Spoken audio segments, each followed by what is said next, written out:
Generating traffic and sales can be a challenge for online merchants. But selling on the Walmart Marketplace puts your products in front of millions of customers who shop on Walmart.com.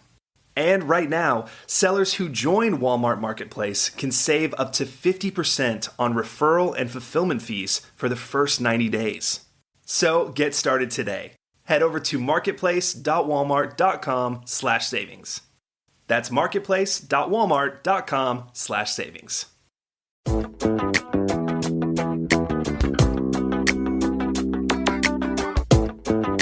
Welcome to E-Commerce Conversations, a weekly podcast focusing on e-commerce topics featuring interviews with prominent people in the e-commerce space.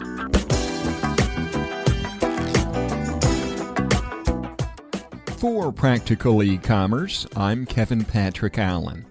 E-commerce merchants want consumers to take action. That's what marketing is all about. Reaching potential customers and convincing them to take action. More specifically, to buy, to make a purchase. Dr. B.J. Fogg is a professor at Stanford University who studies ways in which technology can be used to change behaviors in positive ways, to take action. He's also the creator of the Fogg behavior model. He's our guest today. BJ, first of all, thank you very much for your time. Good to be here. I'll start with a very hard question for you. What is the Fogg behavior model?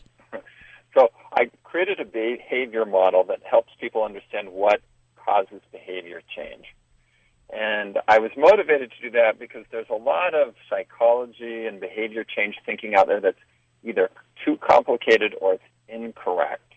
And, earlier I'd worked with some of these models and theories, and they just really didn't work that well. So I thought, I need to rethink this and make it more accurate and simpler. With e-commerce, and that's who our listeners and readers are primarily, how do they need to take the information that you've distilled, and how can they use that to better reach their audience and perhaps increase sales? Well, the behavior model has three parts, and to be able to achieve an e-commerce goal, you need to be able to account for all three parts. Number one is your user or your customer needs to be motivated or have some level of motivation. Number two, they need to be able to do what you're asking them to do. And number three, you need to trigger the behavior you want them to do, whether it's to buy something, sign up for a newsletter, tell a friend about a product, what have you, but you have to trigger the behavior. And so as you look at the experience and the behavior you want from your customer or the user, you have to think through those three elements. Are we, and you think about it actually in the reverse order, are we triggering the behavior? Are they able to do what we're asking them to do? And then, if both of those are yeses, then are they motivated to do it? And so it's a simple and accurate way to think about behavior change, and it's a way to discuss and share among a team or a campaign to say, how are we triggering this? Is it simple enough? What's the motivation? And if one of those pieces is missing, then the team can focus on it and fix that piece. Let's break it down into a real-life example. Let's say that I have an e-commerce store and I specialize in blenders, and maybe I have a video on the front of the site where it shows these are the different features of the blenders.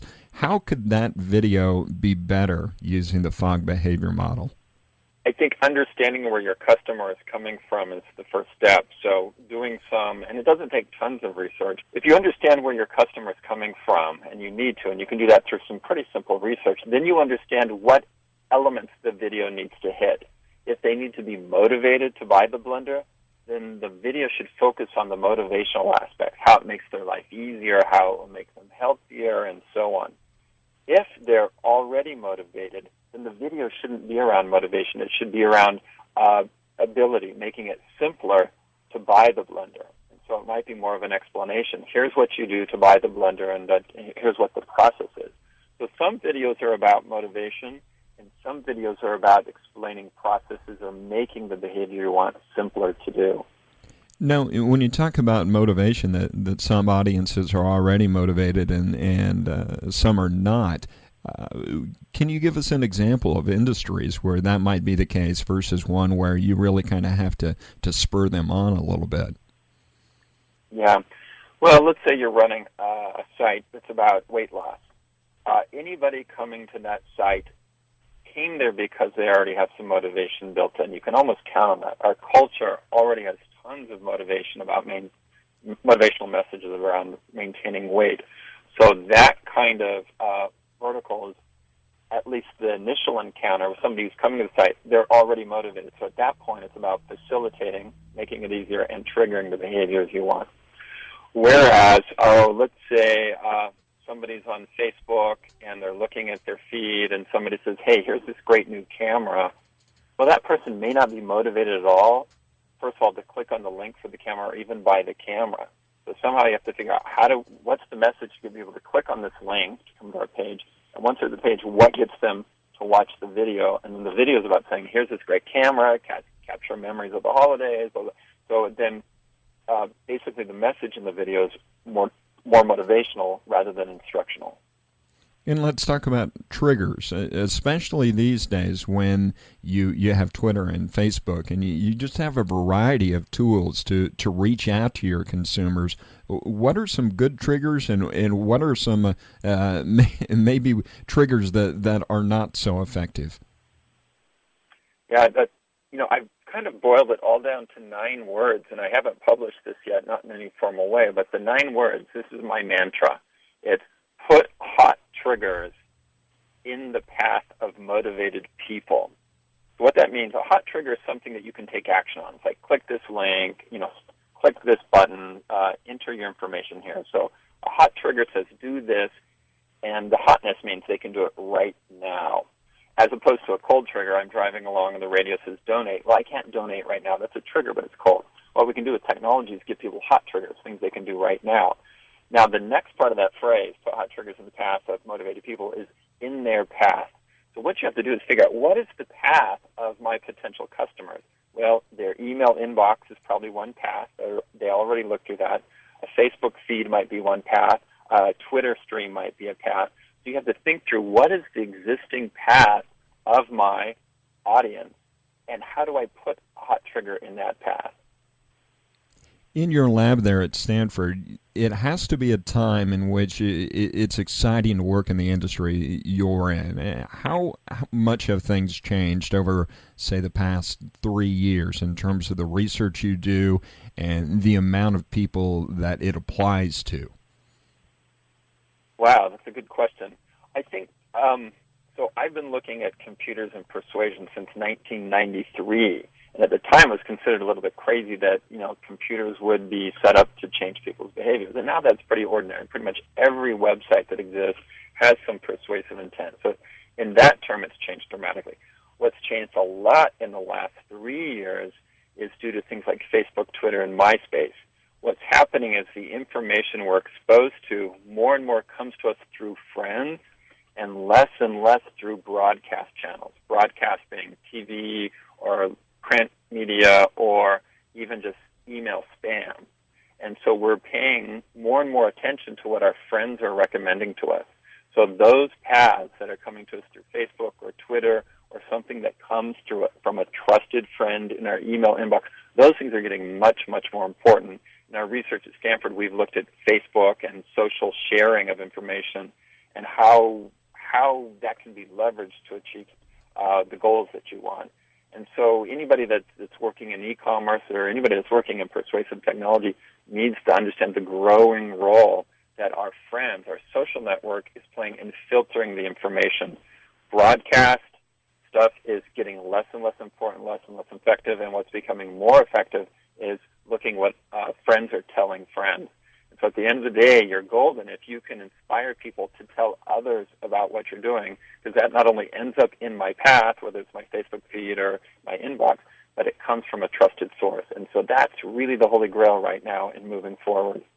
BJ, when you mention friends sharing information with friends, and those being the people that are in many cases your customers or influencers that can reach out to customers, it does make you think of the traditional Amway salesman and how that person comes your way and you're hiding. That person invites himself over to your house. You politely ask them to leave.